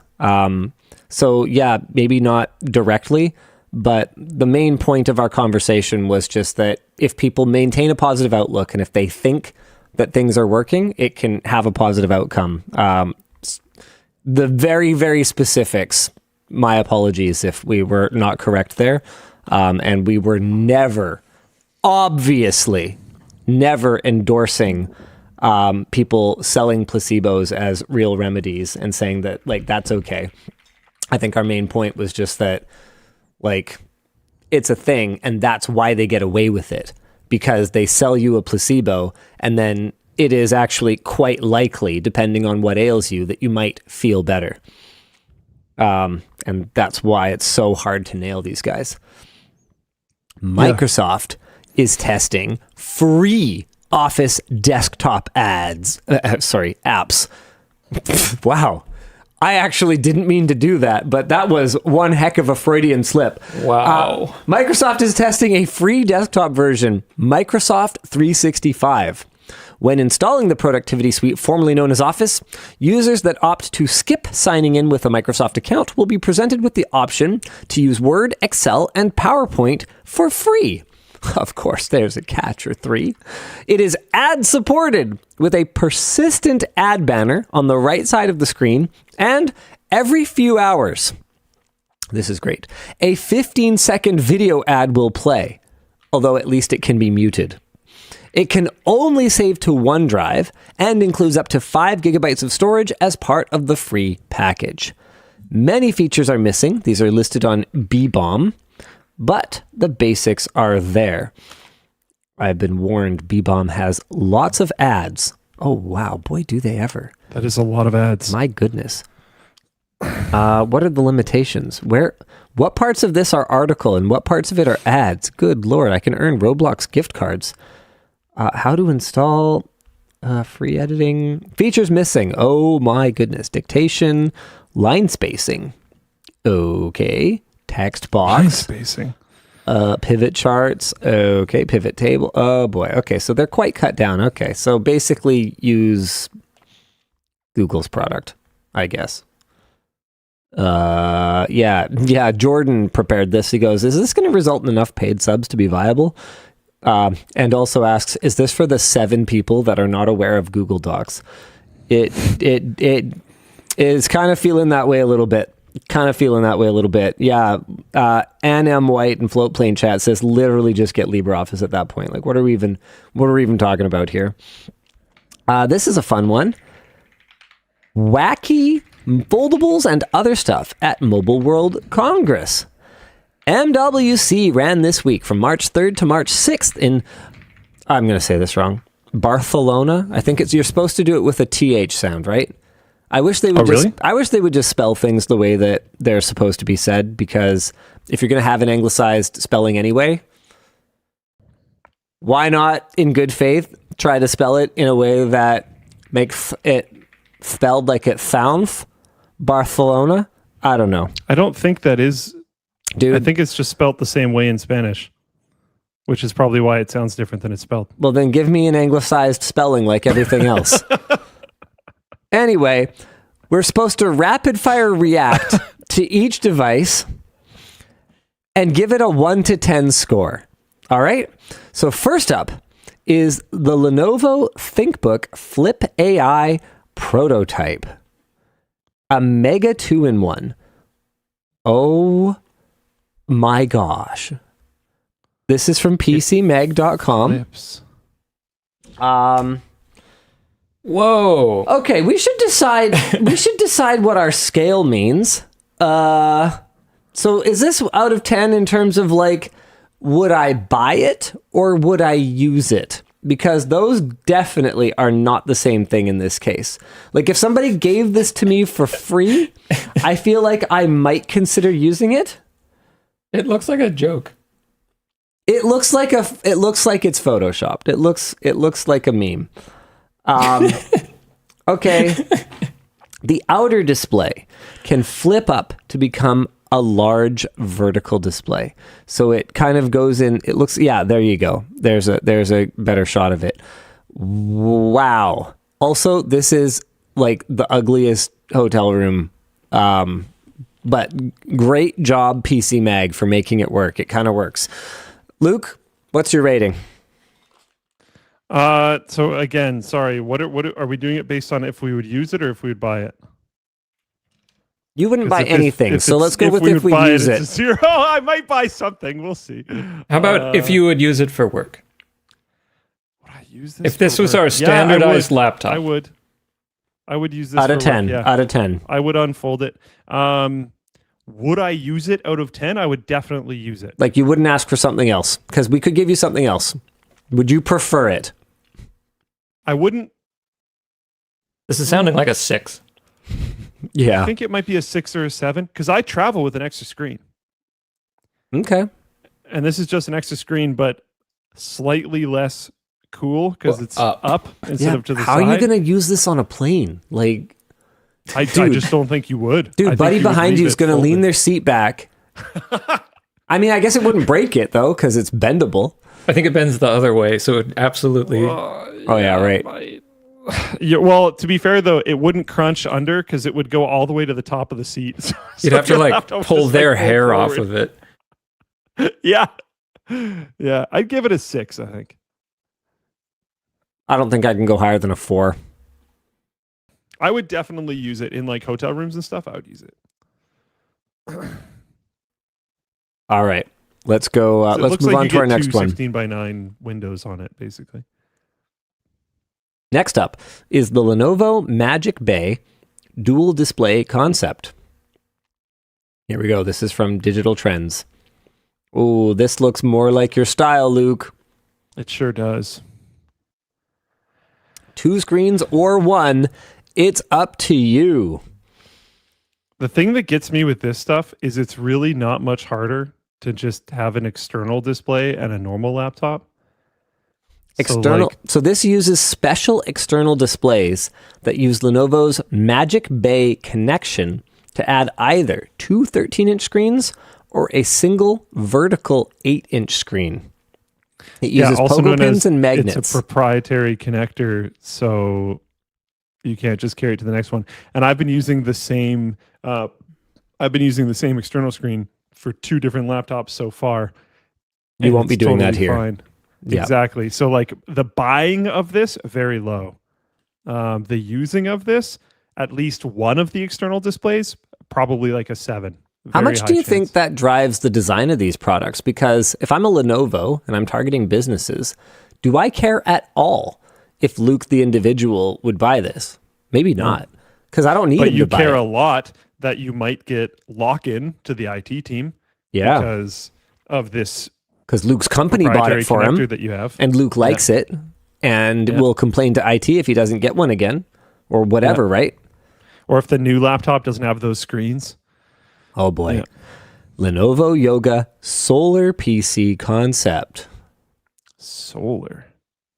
It's a solar PC solar panels on the lid. Okay. How well do they work when they have horrible line of sight to They the sun? claim Or it's covered in stickers. that even in low light conditions, the panel can generate enough power to sustain the battery charge when the PC is idle. They also claim that with enough direct sunlight, 20 minutes of exposure can power up to 1 hour of video playback, with a long disclaimer on this claim. What do you think? This feels like a 3 to me. A 2? Like, they know battery banks exist, right? Like, if I wanted to carry, like, solar panels they're going to add weight to this thing. I have to carry them around all the time, and I'm going to use them sometimes. How often do you use it outside? TV involved with it also adds more weight. How often you use it outside is a big question. How often do you use it outside in direct line of sight of the sun when you're not like putting it so far folded back that it's not going to see the sun at all anyways? Yeah, exactly. And then you can't put stickers on the back like Dan said. Okay, I don't know if that's a major consideration, but sure. That matters a lot in my field, Linus, okay? How will they know I use Arch? This needs to be taken seriously. Okay, I'm sorry. Have you ever been to an IT conference? The back of their laptops are covered in stickers. I'm sorry I brought it up. See the chat. You also sell stickers. Oh goodness. More from Lenovo, this time from Tom's Hardware. A USB-C connected 32 TOPS NPU. That's right, my friends. Instead of purchasing an AI laptop, you could get a regular laptop and add AI by USB-C. I think this is a 0 for me.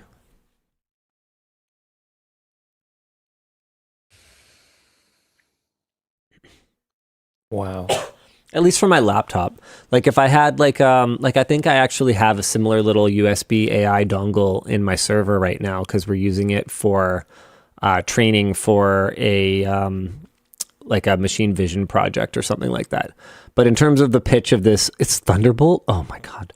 Okay, so you're not plugging it into anything that matters. Oh, what's going to have Thunderbolt? Oh, okay. It's too anemic. 32 TOPS, not enough for you, huh? Yeah.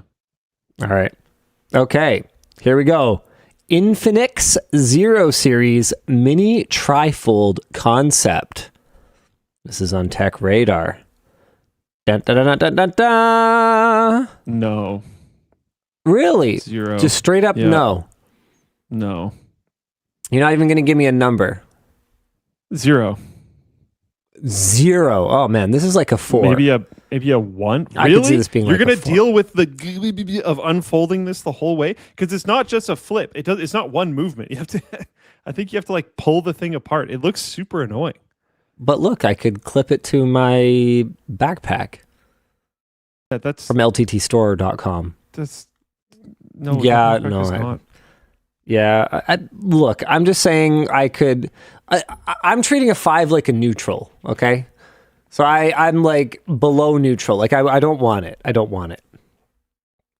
I would actively dislike this. If I was given a new one of these, I would use my old Pixel that I don't like over it.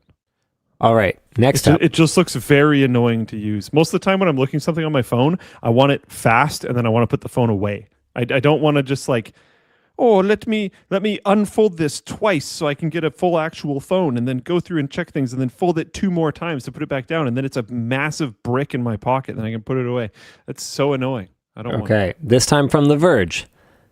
Infinix 0 Series. Oh, wait, shoot. Infinix solar energy reserving technology uses perovskite solar cells, which are thinner and cheaper than traditional silicon solar cells. Its current iteration was able to deliver 2 watts of charging. Being able to just like huck your phone onto like a car mount or something and get charged with the sun coming through the dash. I mean, I can see that be kind of useful. Why you don't use MagSafe and just plug in a cable, I don't know, but that's something. I think it's cool if this is cute. If you're outside somewhere and you put your phone face down on a table and it charges it. I think that's pretty sweet. Yeah, I'd be Someone into this. mentioned overheating problems. I would be interested to see. Oh yeah, how that goes.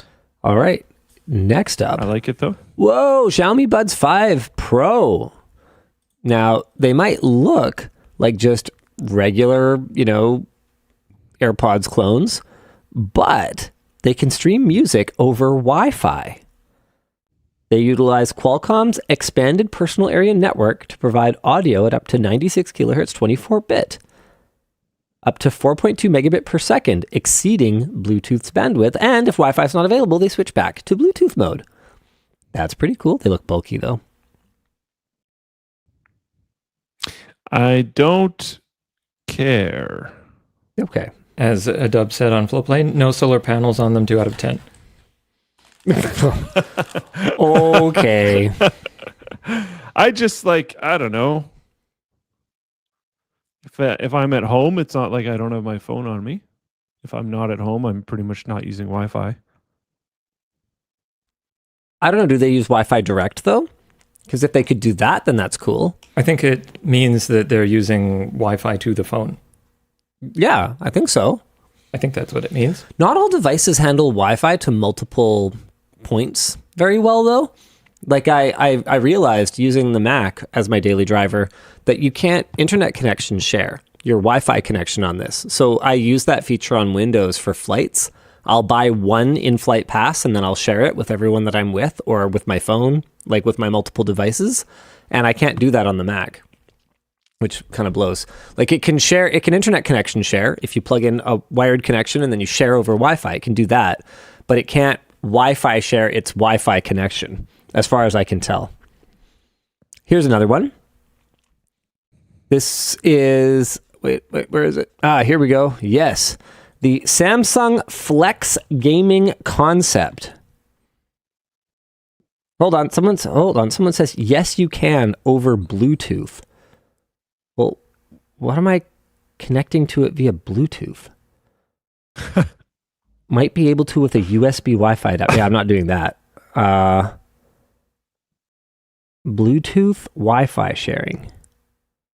Man, I swear I Googled this and I did not find it. And I had to go deep into the settings and enable internet connection sharing in some submenu somewhere. And then it just didn't offer me the option. Well, what I will say then, at the very least, is it's much easier in Windows. You just click a button, just like you would on your phone or whatever. Okay, so looking at this next device, have you brought it up yet? There you go. Looking at this next device, it looks like the thumbsticks have to go into the holes on the other side, and the ABXY and left, right, up, down are like the slanted sides of the holes, which is horrible. Yeah, this is just a concept. This is not a real product. It's a cool idea. It's a cool concept. I don't want to use the arrow keys or ABXY at all ever, but it's a cool concept. So you have to thumb the holes. Yeah, I think you put your thumb in the hole and then have to hit the side of the button. Kinda. Yeah, I'm not into that at all. I don't think so. Yeah, it might end up being okay, but I don't think I would like it. Yeah, no. I think I would dislike it so much that I would not use it. I wouldn't buy it. However, if you could give me something where the thumbsticks are like a poppet or something, and I can push them in, and I can just fold it flat and have decent buttons or something, I could maybe get into that. I would like to be able to fold my handheld gaming device because I do get sketched out about them when traveling, and if I could avoid having a big carrying case for it, and could just fold it, and then if I had a nice case on the back of it, that'd be pretty sick. 80 Dub in Floatplane chat says, now I can rage quit like I'm hanging up on my boss. Yeah, sweet. I love it. Okay, our last one is the Samsung trifold smartphone concept called the Asymmetric Flip for now. Similar to the Galaxy Z Flip, but with 2 fold points. Why? Oh, God. Why? Okay. Why? Yeah. Well, that's something that someone Why made. not just fold it in half? I mean, it's a concept. These are concepts, and like concept cars, they're going to include things that don't make it to market And that's the things we looked at. That's all of them. Cool. Nice. Last week, Tech Radar said, published an article titled Built versus Bought: Why Pre-Built Systems Are Always Superior to Custom Gaming PCs. It starts by giving some background on Zach as someone who loves to build rigs and even encourages people to keep building them, before immediately 180ing and saying the following. The honest truth is that unless you're an IT god who spent years pruning over every little detail of system building with intimate knowledge of all the latest and greatest hardware and its caveats, you're just not going to be able to compete with a consummate professional whose day job it is to build gaming PCs. It's like comparing your dad's famous chili con carne recipe to Gordon Ramsay's. The article does highlight some real issues from building your own PC, such as that it can be tough to get stock of the latest and greatest if that's what you're after, especially because SIs can often have deals that guarantee them better stock on those parts, although as we discussed earlier, not always. It also talks about QC from system integrators, which, yes, can be a big advantage to making sure that your computer arrives in working conditions. But if you've ever seen our Secret Shopper series, you'll know that QC can miss things, including things that Zach highlights that you won't have to worry about, like BIOS updates, cable management, cooling, and overclocking. There is one more comparison at the end of the article, and I quote, "It's like your car, right? You're always going to get the folk who go around and build their own, tweak the ones they've got, and get ridiculous horsepower out of an engine in ways that shouldn't be possible, usually for some ridiculous investment of time or sum of money along the way. Or alternatively, you could save the drama and just buy a 400 horsepower EV or whatever your engine of choice is, straight off the shop floor with few issues of any, and do 100 miles per hour in less than 5 seconds." End quote. Elijah puts in here, "I found this quote funny because Jake T and I looked and there's no such thing as a 400 horsepower EV that can do that."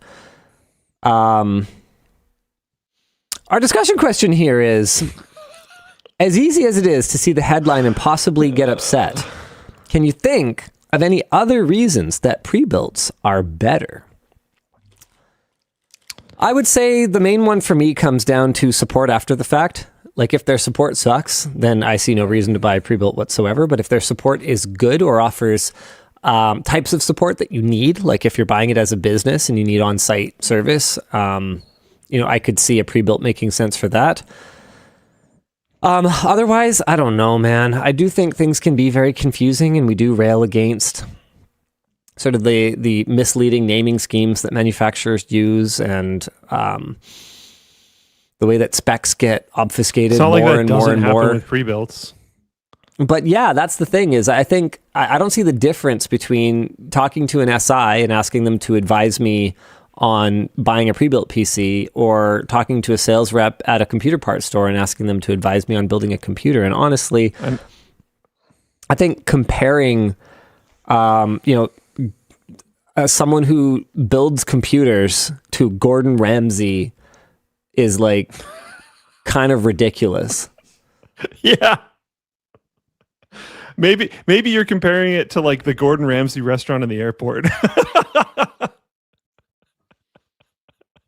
Building computers, like, it's not as easy as some people make it out to be if you have never done it or you don't do it on the regular, but it isn't rocket science. And I've gotten a kick out of like SIs over the years that will introduce their system builders as like PC engineers or like system building engineers or whatever. Like here in Canada, engineer is a protected term. You actually have to like have an education up to a standard to call yourself an engineer, but in other places it's not necessarily the case, and there is nothing engineer about configuring a computer and putting it together. That's not engineering. So yeah, it can be a little bit challenging when you're just getting your feet wet, but no, I don't think I can agree with this headline, and it's not engineering. I think it's time for us to move on to After Dark, because I have a place that I need to be that I kind of get away from me 7 minutes time wise. So what do we got in the curated merch messages? Oh, Dan didn't curate too many this week, so let's go. Good work. Yeah, we had a lighter week than last week. I'll put it that way. Although I think every week is light compared to last week. All right, I have to do the magenta. Let's see. What do we got? To Linus. What's the deal with not reviewing 12 gig cards on 4K? Developers should be able to add uncompressed textures without meaning 12 gigs is not enough for 4K. I play at 12 gigs and it looks great. We discussed this briefly in our 9070 and I can't hear. He's muted. Sorry. We discussed this in our 9070 and 9070 XT review, and I forget what the game was. Was it Last of Us or crud? I really don't remember. But basically, we highlighted some lag spikes that we were getting on the RTX 5070, the 12 gig card, that were not present on any of our 16 gig cards, regardless of how much raw horsepower they had. And so for us, the fact that that's a problem right now, today, indicates to us that these cards are not in the midterm even going to be suitable for 4K AAA gaming. And if we're talking about running League of Legends at 4K or whatever, then yeah, sure. But was it really a question if you're buying a 12 gig card if League of Legends was going to run? Probably not. So for us, the point of a review is not necessarily to show you exactly what FPS every game under the sun will run at. That's not what we're trying to achieve. What we are trying to achieve is to contextualize the relative performance of these cards and their relative price so you can make an informed decision. It's not the be all and end all. If you want to know how that card runs in an exact game, there's lots of channels out there that will upload like gameplay footage with FPS counters, or there's lots of other reviewers out there that will have a different test suite, and you should absolutely go out and seek out those additional resources. We're just trying to give you the 1,000-foot view of how these cards compete with each other, and in general, no, I don't think that moving forward we can recommend 12 gig cards for 4K gaming. Hi guys, wondering what your favorite tape-to-tape characters and perks are. I'm hooked on the game. I had one run that I was using Gawain Goretzky, who is he's this knight character that levels up as you make your way through the different bosses. And we basically put every perk on him so that as he got bigger and slower, he was still fast. And he was were you in that run, Luke? Yeah, you were. He was comically tanky. And then he also has the headshot redirect ability, which is by far the most broken ability in the game, because you slap shot to one of your allies and they just header, like in soccer, they header the puck into the net. And so you can just be racing up the wing, have one of your allies go up the other wing. He was completely tanky. No one could even touch him. We had the body check while skating with the puck ability, and I think we had the body armor on him. So if anyone even tried to check him, they would get knocked over. So I could just basically charge up the ice, whack it off of Luke's head. What did we get, like 20 goals on the final boss? We got 12 goals in the first period on the final boss. Yeah, it was not even close. Over 20. Yeah. It was not even close. That's the most broken run that we've done so far, I think. Yeah.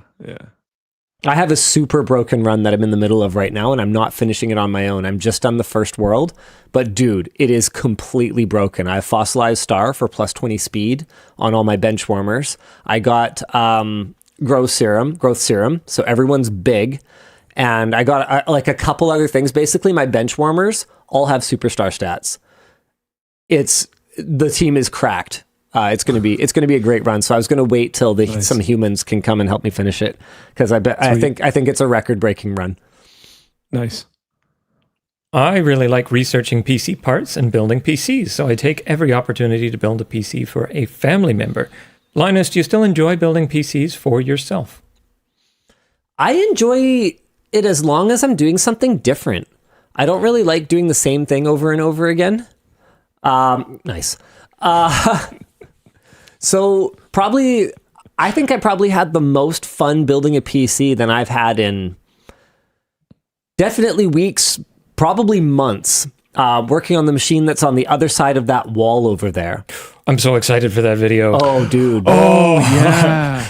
Yeah. It's very different I from think I know what one's there. anything that we've done in a while. I don't know if it's practical, but it's so cool. It's a Kickstarter project that took 8 years to finally be delivered, and It's so sick. we got one. It looks absolutely nothing like what they promised in their original Kickstarter. It is so much better, and sick. I'm so excited.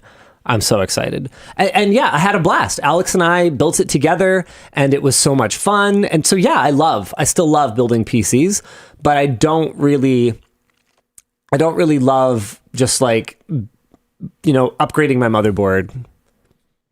Like I kind of get locked into like troubleshooting. I would say I still maybe enjoy more than just like building a PC. I like problem solving. Free dopamine. Hello, LLD. Question for Luke. It looks like he's leaving, so maybe not. No, I'm here. Okay. Where is a place you want to check out that you've never been to? We live in Flathead Valley in Montana. Please come check us out. Flathead Valley. Isn't Montana what they call a wonderful state that everyone visits? Is a region known Flathead for Valley its looks amazing, dude. stunning natural beauty. Wow! These pictures look amazing. This place looks amazing. Look at this. Oh my goodness. I was like, why is there a picture of Dan in my Google image results? And then I moved it. Look at the third picture in the results. This is What a incredible. shot, man. Steve J3D says, Montana is our Canada. Yeah, okay. That checks out. Well, That's it gorgeous. looks like I would like it there. That's gorgeous. I don't place actually, looks amazing. I don't have any North American travel booked over the next little bit here. So we'll see we'll see, but it looks beautiful. Looks really beautiful. I've never been to Banff. I'd really like to go to Banff. That'd be pretty sweet. There's a bunch of Asian countries I've never been to. That would be awesome. I was in Iceland for like a very extended layover. I would like to actually go there for real. I also want to go to like some less common destination countries though. Like I'd like to go to Greenland. I'd like to go to some like You mean America? less common areas. Oh, if Oz, it becomes that, maybe not. Oz is on my list. I really, Yeah, that'd be really sick. Never been there. need to go to Oz. Yeah, me I too. want to go scuba diving in Australia. That's I was gonna say the we next gotta thing go I before actually the want to reef's do. gone. That's a sad thing to hear. Yeah, I'm just saying though. Last It means one. Oz. Yeah. Last one I got I for thought you. people call it Oz, don't they? Yeah, don't they? They That's a do, but thing. some people in the comments were confused. Oh, yeah, yeah. You're not wrong. I mean Australia. yeah. Yes. Last one. Hey, LLD. Linus, you've noted you're a fan of Final Fantasy Tactics. Have you tried any of the mods or total conversions for the game? I'd recommend Final Fantasy Tactics 1.3. Thanks for all the cool vids. Did I try one? No, I tried a Final Fantasy VI mod that I really enjoyed. That I actually think you might have enjoyed better than the Pixel Remaster. I'm kind of over the Pixel Remaster. No, but I did burn on it. I played it a little bit more too, but like I was really into it when I first got into the game, and it feels like it tapers off pretty hard. Would you like me to explain why? Yes. Yeah. The game was supposed to end on the floating continent. And then they like realized that they had more room on the cart. This is what I've heard. They like realized that they had more room on the cart and that they like had more time and budget, and they like made another like half of the game. That honestly makes a lot of sense because it feels like there's a pretty notable quality shift right around that time. Because I was like genuinely like really into it for a while. And then it's just, it feels like it's kind of over and I'm at that point. So at this point, it's a little bit of a slog. I'll finish it, but it's a little bit of a slog. But the first, let's call it first half, because I didn't know how far in I was in. The World of Balance. Let's call it the first half. The World of Balance is what it's called. Was fantastic. It is. Super good. Super, super good. Like worth just playing that even if you're not going to play the whole thing. Yeah, you could just pretend the game ends there, and honestly, you get You get most of it. Yeah. Yeah, I should probably try a total conversion for Final Fantasy Tactics or like a cool mod. Man, I feel like I did try a mod at some point. Like this, it rings such a bell for me. Thank you for that.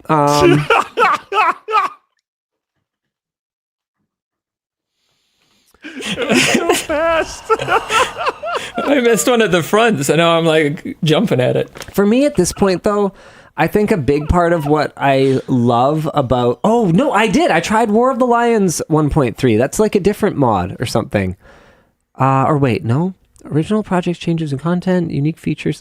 Okay, no, I don't know. I feel like I tried to try something at some point, but maybe I didn't get into it. But yeah, I'd like to try something. But for me, going back to Final Fantasy Tactics, a big part of it is honestly just the familiarity at this point. Like if I was going to dive into a new game, there's so many other games that I feel like I should play first. Like what's that Tactics series that got so many games and is supposed to be so good? Oh no, it's for PC. Games like this. Oh no, this is terrible. I feel so bad. I think it's a Western game. Someone help me. No, not Fire Emblem. XCOM. That's the one. Yeah. Like I've never played an XCOM game. Like how can I say Enemy Unknown was sick. How can I say I'm a fan of the genre if I've never played an XCOM game? Like that's ridiculous. So if I'm going to jump into a new game, I should probably like play something I've never played before rather than a mod. Yeah, people are like, it's different, but it's good. Yeah, exactly.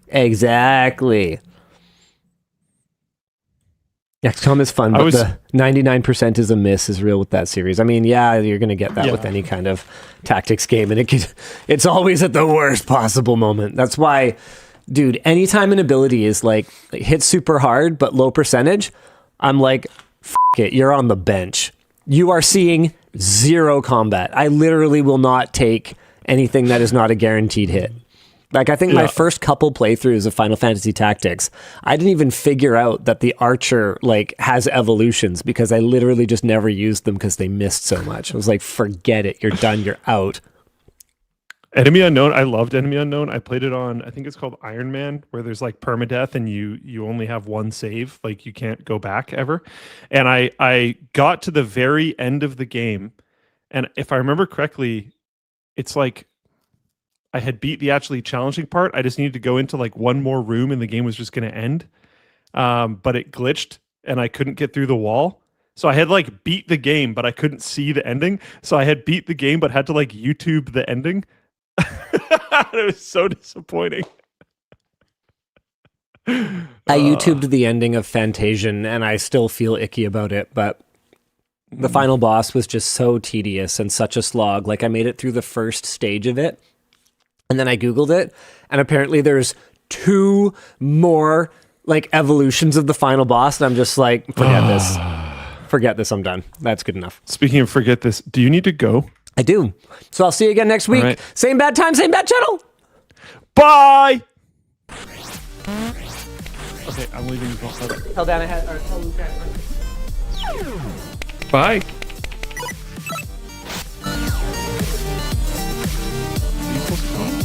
That Linus is leaving. Okay, yeah, I'm by. Goodbye.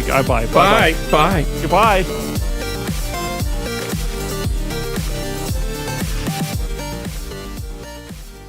I'm alone.